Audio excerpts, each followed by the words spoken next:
Are you sure that'll be all, sir? Oh, yes, thank you, Gilpin. I shan't want anything more.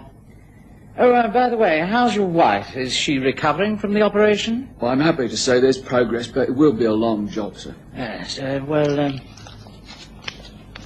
yeah. Buy her something with this. Cheer her up. Oh, thank you, sir. You're most kind. I do appreciate it. Oh, that's all right. I hope things go well for you. Good night, Gilpin. Good night, sir.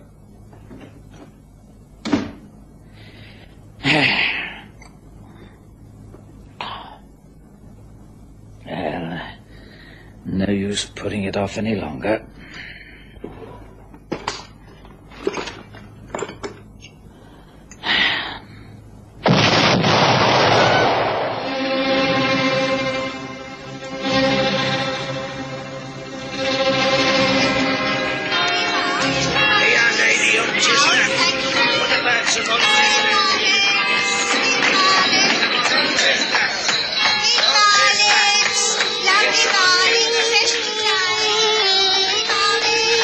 We present the stories of Sherlock Holmes.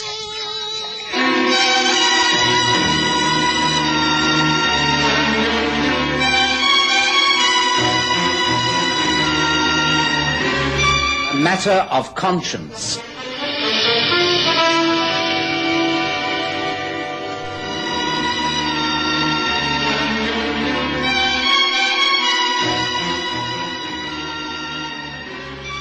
James Beresford's death by his own hand shocked the London business world.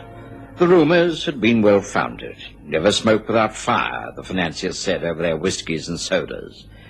Beresford's notes had been going about the city at 40% discount, and there were no takers. Settling day was the very next day. He realized he was a completely ruined man, and so he took the only way out. James Beresford, the man who shot himself yesterday. He at least did not leave a wife and family. Oh, no, quite. Poor devil. I know the man was a gambler and probably wreaked a great deal of havoc through his ruthlessness in business, but I can't help feeling sorry for him. He must have been in a desperate state of mind. Indeed, yes.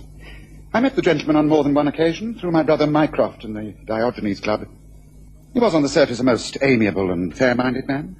He was well liked by many and feared by most.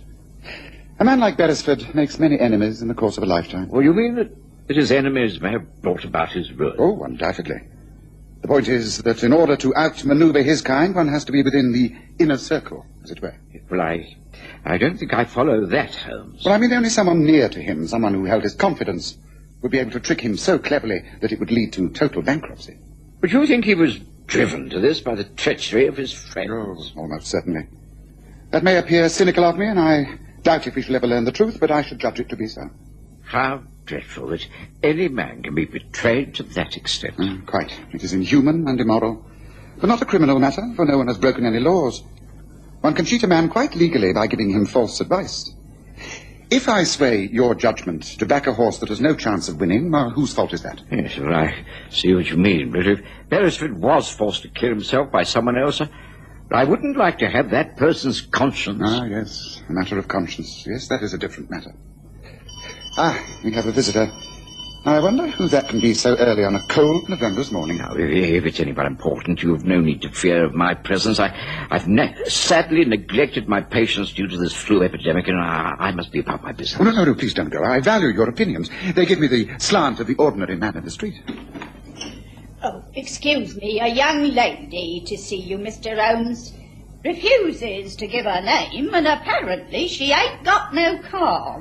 Well, our business must be urgent to ignore the weather and the social niceties. Show her in, Mrs. Hudson. Oh, very well. This way, please. Thank you. Do come in. May I introduce myself? I am Sherlock Holmes, and this is my friend and colleague, Dr. Watson. How do you do? I know who you are.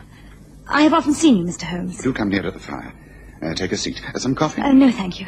I cannot stop. And you will possibly ask me to leave anyway. You see, I want some advice, but I'm not prepared to give you my name or address. That is at least honest. You could have lied about those facts and hoped to get away with it. I don't lie.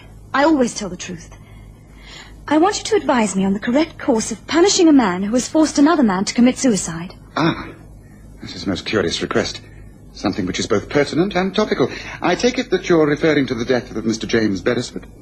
How did you guess that? It's really not at all hard. The case is splashed all over the newspapers. Watson and I were discussing the tragedy and the poor fellow's state of mind just before you called. Suicide while the balance of his mind was disturbed. That what you think? Nonsense. He was driven to it by Max Corbett. Max Corbett. Yes, they started as partners, is that not so? Very many years ago. An enterprise known as International Supplies. Very ambitious and very successful. It was all James Beresford's skill and business acumen. But Corbett and his cronies got to know more. They deceived him in various different ways under different names. Beresford trusted them. He was unaware, even up to the last 6 months, of the bitterness and hatred he was faced with. Can you believe it? Oh, yes. Please continue. You're telling me very little that I didn't know. Beresford was forced in the end to turn to moneylenders, only to find that they also were puppets of Max Corbett's men. Then came the final squeeze. It was cold-blooded and calculated, and at the moment these men are pretending to be heartbroken, but they are inwardly delighted. They should be punished. They must be punished. Particularly Max Corbett. Do you not agree with me, Mr. Holmes? My dear young lady, as I pointed out to Watson only a short while ago, this cannot be regarded as a criminal matter. Everything you say may be true. You may even be able to produce certain facts as proof, but there is no way that you're going to pin a crime onto Max Corbett. If you start to spread these rumors, you can lay yourself open to an action for slander. But Corbett is too clever to be caught like that. You mean that my hands are tied? That there is nothing I or anyone else can do? I didn't say that. I shall have to give the matter some thought. I wonder... Watson, while you're doing your rounds, will you be anywhere within the vicinity of the Diogenes Club? I can be, Holmes, yes. Then would you be good enough to deliver a note to my brother Mycroft? He's bound to be there around lunchtime. Excuse me a moment. Paper and pen. Envelope. Yes. Mr. Holmes, it is quite clear that my worst fears have been confirmed. I am doing no good here, merely wasting your time. I'd better leave. No, please don't go. There you are, Watson. Now, if you could see that this is delivered as soon as possible. Very well, I shall do my best. Oh, will you excuse me now? I'm a doctor and have to attend to patients. I shall call back later, Holmes. Good morning to you. Now, young lady, answer me one thing.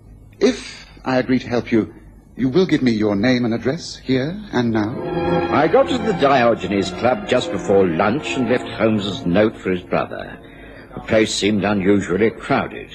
I met a few people I knew who invited me for a drink, and it being a cold day, I accepted gratefully. It was while in one of the rooms that I heard the name Max Corbett mentioned. Ah, Max. Max Corbett. Might have known that you'd be here today. Toasting to success? I don't know what you mean, Wilder. I came to collect some mail. And now I'm off to see my fiancée. That's worth a toast. Ah, yes, the Honourable Abigail Stratton. Yes, I read of your engagement. Congratulations. Thank you. But today is not a happy one. Not after hearing of poor Beresford shooting himself. Poor Beresford indeed. Cut out the rot, Max. I happen to have been on the right side when International Supplies went under, so I'm not complaining. But I'm not a fool. You and I and the rest of the crowd caused it to happen. That's a lie. It's true when you know it. You put Beresford out of the game as surely as if you pulled the trigger of that revolver yourself. You played every dirty trick you could to beat him. I've got to hand it to you. You got what you wanted. Mind you, what Abigail Stratton would think. Well, lucky for you, she doesn't understand business deals. Now, you keep Abigail out of this. Oh, it doesn't matter to me. She's your problem. I wonder how you'll explain it all. Tell me something, Max. Were you very afraid of him? Afraid of him? Afraid of Beresford? No, of course not. Not in the slightest. Well, I'd say you were scared stiff. That's why you couldn't fight straight. You've made a fortune out of him, but you had to do it crookedly. James Beresford was a gambler, but a fair one. Something you'll never be, a fair fighter. Now, that's enough, Wilder. I'm not staying here to listen to this. And you'd better watch your step. You're right when you say I have influence now, more than I've ever had. So be careful. You can't frighten me, Max. I've taken all precautions. Excuse me, Mr. Corbett. You called for your mail, but this one must have been overlooked. It was at the desk. How he got there, I can't say. Must have just arrived by hand. Oh. Well, thank you. Excuse me, Walter. What? Well, that's strange. The handwriting, it looks like... Go on. Open it up, then, old boy. Might be important. We can't end it like this. You cannot get rid of me. I shall always be near. I will call upon you at your home in Eaton Square next Thursday evening, exactly at 9 o'clock. You will see me. You cannot avoid it. Jimmy. Oh, what the devil? What's up, Max? You look as though you've seen a ghost. Not bad news, I hope. Something frightened you? Again? What is it this time? Something real or something imaginary? Or is it the fact that you have a guilty conscience? The next few days were very busy ones for me. I was either out in the cold, misty London streets visiting sick patients or attending to them in my surgery. I hardly saw Holmes, and when I did, he was usually coming in or going out of 221B Baker Street so muffled up that I could scarcely recognize him. Then, about 2 days after the inquest on the death of James Beresford, we had a caller.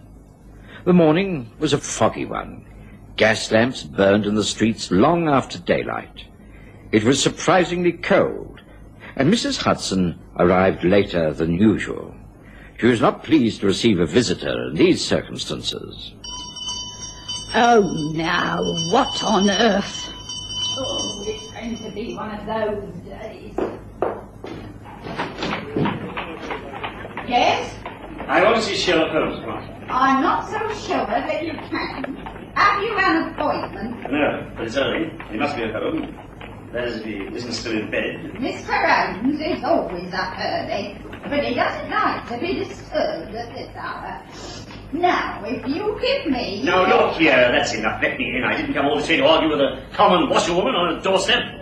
Common washerwoman, indeed. The rooms are upstairs. Very well, I'll find my own way. You can't charge him like this, sir. You want to know who you are and what your business is. It's my job to look after him and see that he isn't put upon by the likes of people like you. Come in, quiet.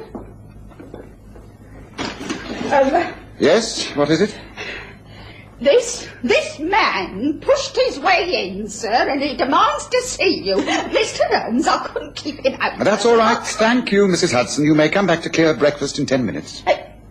Oh, common washerwoman indeed. Come in, Mr. Corbett. Take a seat. You know Dr. Watson? How do you do? No, I don't know, Watson. But I'm glad to see you remember me, Holmes. We've met a couple of times at the club, haven't we? That is correct.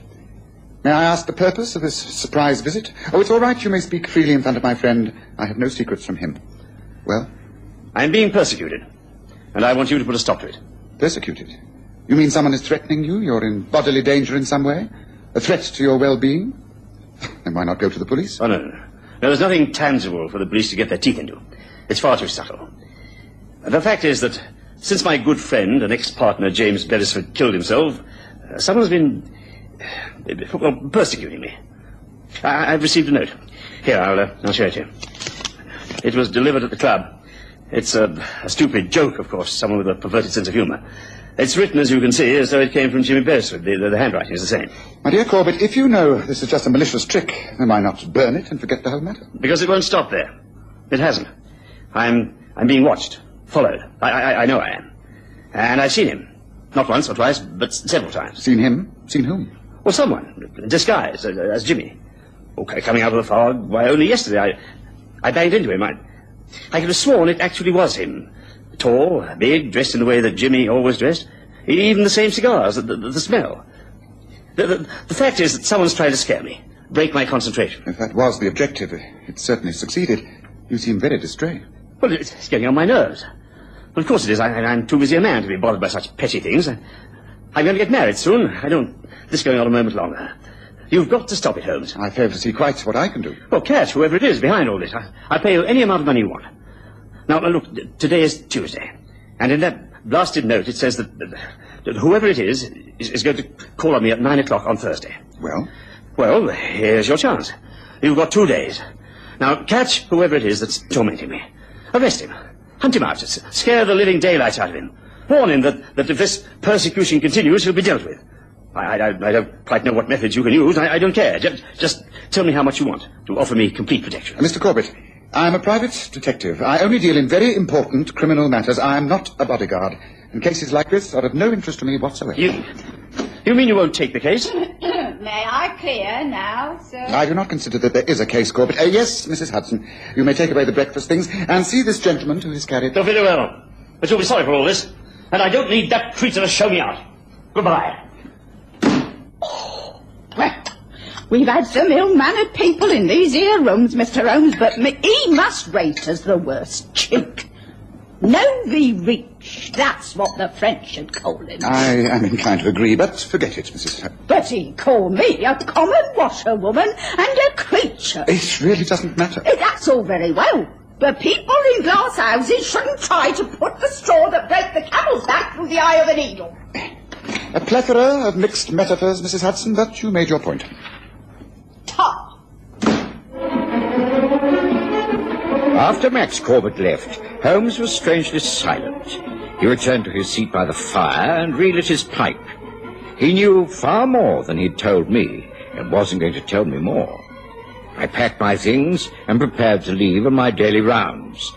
As I put on my overcoat and gloves, he said, "You will be free this evening, won't you, Watson?" "No, I have no appointments, but I doubt if I shall be home before 7. That's all right. Ample time to get over to Eaton Square by 9. Ah, where Corbett lives. Where to pay a call upon him? That's right. Although I'm quite sure he will have another unexpected visitor before then, but we must be ready for all emergencies. A young lady to see you, sir. Her card. Oh, thank you. Miss Gillian Marsh, secretary to Mr. James Beresford. Oh, what's the time here? 8 o'clock, Mr. Corbett. Oh, all right. Show him. Very good, sir. This way, please, miss. Thank you. Good evening, Mr. Corbett. Good evening. I don't think we've met. I was Mr. Beresford's secretary. I have called because I wanted to know if you could help me. Have you any similar work for me to do? I'm very experienced in your type of business, and I'm now unemployed. I'd be grateful for some help. Well, sit down, Miss Marsh. This seems a most odd time for you to call, hardly business hours. But let's not bother about that. You say you worked for Jimmy Beresford. I never saw you in his office. I worked for him at his home. I was a private secretary. I see. Then you must know all his correspondence. Tell me, Miss Marsh, have you ever seen this note before? James Beresford's writing.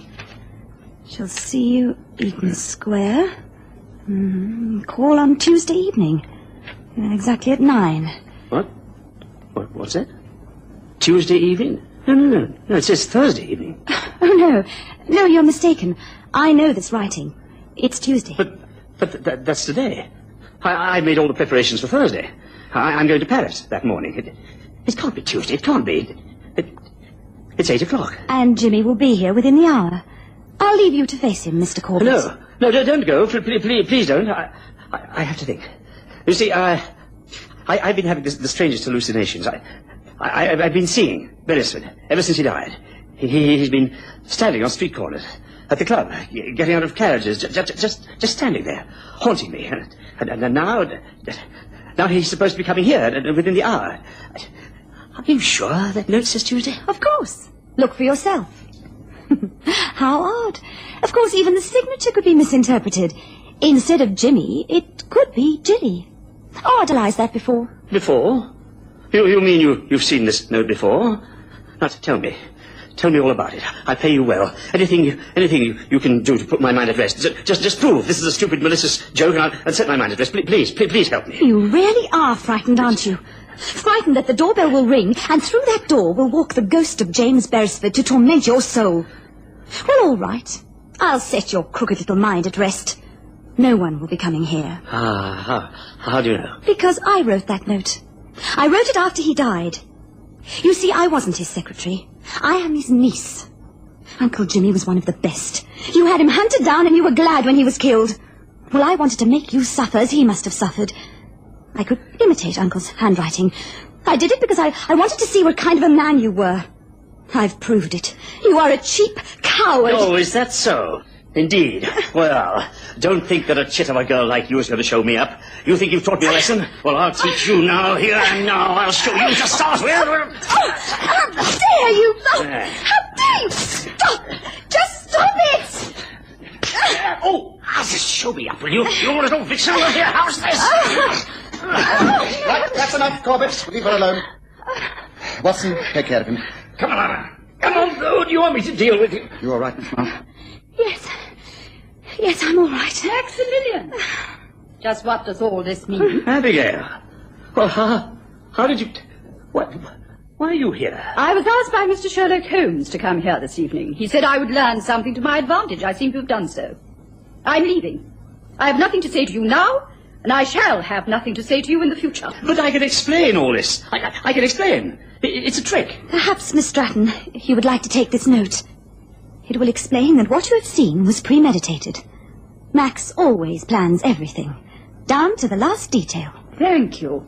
I'm grateful I found out the worst before it's too late. Good night, gentlemen. Goodbye, Maximilian. It wasn't until we were back at Baker Street that Holmes confessed his part in the unmasking of Max Corbett. He puffed at his pipe with satisfaction. You see, I agreed with Gillian Marsh. Something should be done to curb this man's ambitions. So I plotted with her to show up the weaker side of his nature. I even impersonated James Beresford. I'm quite good at disguises, you know, and could well remember how the man looked and walked. Then, when we had preyed upon his mind long enough, we brought things to a climax, making sure that his fiancée, Abigail Stratton, saw what kind of a man he really was. Now, rumours will spread after this. I should think it will be many long days before he dares show his face at the Diogenes Club, for instance.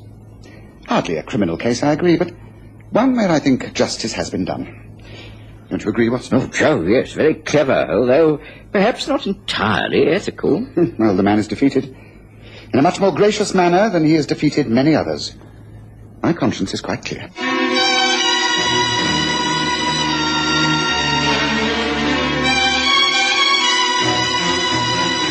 Listen again next Sunday to The Stories of Sherlock Holmes, with Graham Armitage's Holmes and Kerry Jordan as Dr. Watson.